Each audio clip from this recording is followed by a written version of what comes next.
Am I the idiot for not sharing my stepdad's inheritance with my brother? My, female 25, dad passed away when I was very young and my mom married my stepdad Lee when I was 5.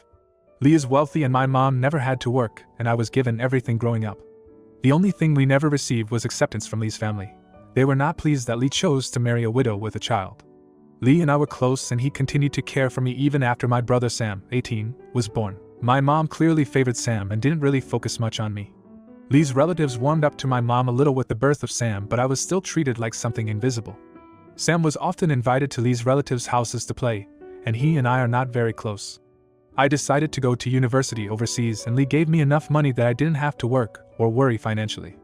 He also was the only one calling/writing to me regularly. I talked to my mom/Sam like once every couple of months during my university days. After graduation, Lee wanted me to come home, but I wanted to work and be on my own for a bit. The pandemic happened and I was unable to fly back.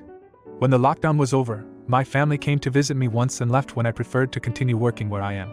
Lee came to visit me a few more times by himself. A few months ago Lee passed from a disease he never let anyone know he had. In his will, he left his businesses and house and most valuables to his relatives. My mom almost nothing, though she can keep what he has already given her: 2 cars, jewelry, and cash $60,000. My mom never legally married him. Sam $150,000 and the rest of the money to me. It was 7-figure USD, a life-changing amount.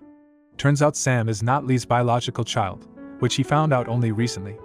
My mom and Sam were mad, of course, and demanded that I share money with them. I said I'm willing to put the money in some low-risk investments, and we can split the gain. Not good enough. They want at least 25% each of what Lee left me.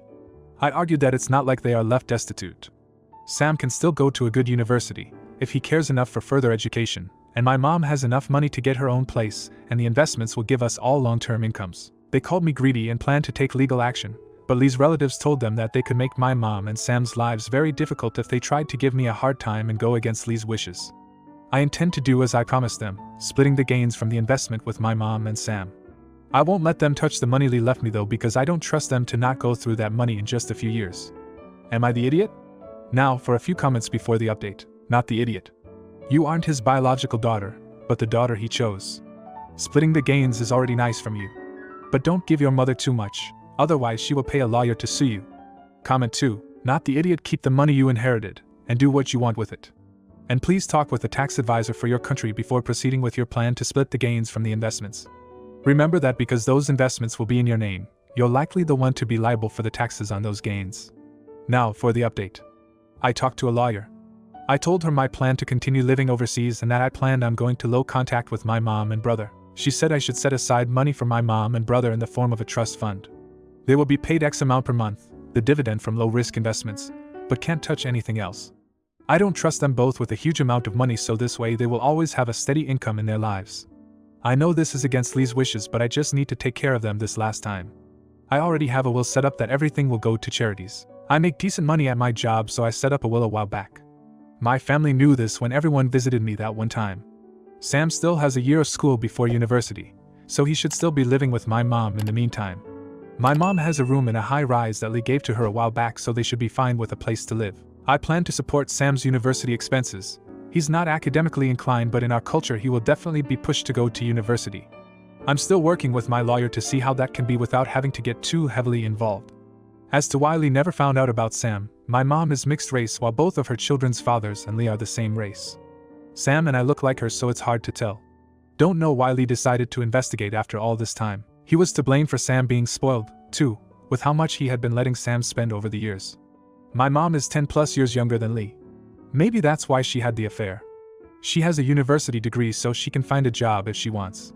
Her jewelry should be worth near 6 figures though, so there's always that. Lee's relatives took his intentions seriously. Ever since Sam became more problematic in his teens, the relatives tolerated him for their blood connections. Now that he is not, my mom and Sam are instantly in their bad book, I guess. Once this mess is more settled, I'm thinking of asking my workplace for a relocation. A change of scenery should be nice. I like my job, so I think I will continue working, but maybe my vacations can get a little more extravagant from now. Thank you. Comment 1. You're the idiot. Your selfishness is appalling. Despite being raised with privilege and given everything by your stepdad, you refuse to share even a fraction of your inheritance with your own family. Your mom and brother deserve better treatment from you. Money isn't everything, and your lack of empathy is truly disturbing. You should be ashamed of yourself. Comment 2. The money was willed to you. You are under no obligation to share it with anyone, least of all to those who only think they are entitled to have it. You are already being generous with your plan of giving them a part of the proceeds from investments in order to support them. It's not your fault if they continue to think that they deserve more and choose to be disappointed with what you give. So think nothing more of it and live your life to its fullest. Now, for the next story. Am I the idiot for abandoning my siblings? I, 17, female, am the oldest of 3 living with my 2 siblings, 14 female and 10 male, and our mother. Our father left when my brother was born, and afterwards we moved states closer to family for help. Since then I've been helping my mom with raising my siblings the best I can. We've had family come over to help when I was busy and my mom was at work, but for the most part it was just the 4 of us. When we moved, I was placed back in school as soon as I could be. I've always been more quiet than most, and living in a new state only made the social awkwardness worse. But eventually, I met another girl around my age, and we started to become good friends. The girl, Alana, and I started doing a lot together. It only took a couple years, if not less, to be considered like family. A little over 5 months ago, Alana and I started dating. We took it very slow, and kept it to ourselves. Last month when we hit 5 months, she convinced me to tell my mom. She was fine with the ex-boyfriends I've had, and based on prior comments seemed to support the LGBTQ+ community. Last Sunday, I decided to tell her. Alana spent the night, because she wanted to be with me when I told my mom. So in the morning we both sat her down with us at the dining room table. When we told her, she freaked out. She said all sorts of angry things at us. My girlfriend and I tried to keep our cool, but before the conversation was over I was in tears and she was clearly pissed. That was the only time I've ever swore at my mother. I left the house for a few hours. I needed to relax and calm down before making any hasty decisions. When I returned later, I opened the door to see my suitcase packed and sitting next to the couch. I took the hint, grabbed it, and left again. I've been staying with Alana since, but it's difficult because her parents don't know about us either, and they just know my mom and I got into an argument. This week my phone's been blowing up with family members criticizing me for leaving my siblings and mom like that. I can only assume they've been given one half of the story, but maybe I'm wrong. My mom hasn't called or messaged since. I feel sorry, but at the same time I don't know if she understands how she hurt me. So Reddit, am I the jerk here? Now for a few comments before the update. Oh sweetie. Not the idiot. Have a virtual mom hug. Your actual mom sucks and I would very much like to shake some sense into her. Put her on blast to your family. Let them know she kicked you out and why. Either you'll find allies or it doesn't matter because those bridges are burning anyway. If your school has a GSA, reach out to the teacher sponsor. They should be able to direct you to help. Comment 2. Not the idiot. Any parent who packs a suitcase for a 17-year-old just because they aren't straight is the idiot. Now for the update. Firstly, I called my father. Our relationship is strained, being separated and not seeing each other often, but he's made it to some of my bigger events since the divorce. Double digits, sweet 16, mostly birthday stuff but sometimes other things. He never wanted us to move away, just felt he couldn't handle a 3rd kid at the time. I digress. I called him, and it went to voicemail. I found myself crying into the phone as I relived the past 2 weeks, but I made sure to word it as, "Mom kicked me out because I have a girlfriend." He called back a few hours later and said he'd see what he can do to help, and will keep me updated, and asked me to do the same. Secondly, on Tuesday, I talked to Alana about us telling her parents. Between people saying I should get their support, and those saying I shouldn't in fear of more backlash, it wasn't an easy choice. I was hoping in the worst case scenario, my dad would be able to help. And in the best case, we'd have 3 adults rooting for us. She was hesitant, seeing how things went with my mom, but ultimately agreed. We sat her parents down similarly to my mom. When I say we, I really mean she did most of the talking. I was still worried things would go wrong.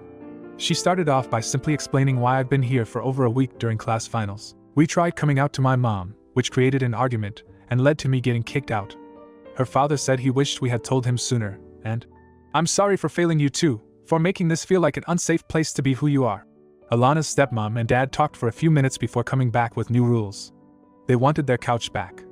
If that meant dusting off the air mattress from when we were kids, or just getting some extra blankets, they didn't really care. We do us, so long as it isn't illegal and we don't get into trouble. But that said, since I was now under their roof in a slightly less temporary way, I'd have to start following the same rules Alana did. Curfew grades, things like that. All of which I agreed to. Her parents are going to take us back to my house today. I want to give my mom another chance. I mean, I don't get how you can just walk away from someone after your entire life. I'm either going to get the documents I need, or my mom back. In the latter case, I still don't know if I'm going to go back to sleeping there quite yet. I'm still hurt. After talking to my sister, she understands and would rather me stay away if needed. My brother's a little confused, but says he just wants us all to be happy. Thank you all again for your overwhelming support and advice. Comment 1. OP, you should not go back to that awful place except to grab your stuff. You deserve so much better than Bio Mom. Your girlfriend's dad gets that and is trying to make his home safe and accepting for you. Take it and run. You will be a massive idiot to yourself if you move back in with Bio Mom. Comment 2. OP, please listen to the other posters. It's not safe for you back there. Please stay away and stay safe. Protect your emotions and your heart. Sending you hugs and the promise that it gets better. Now, for the next story. Am I the idiot for telling a school nurse I don't need a second opinion from an American doctor for a diagnosis made in Spain? I, female 17, moved from Spain to the US with my parents a year ago.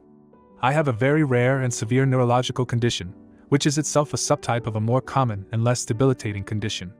When I say rare, I mean a 0.0001% occurrence rate. I was diagnosed in Spain a year ago, before we moved.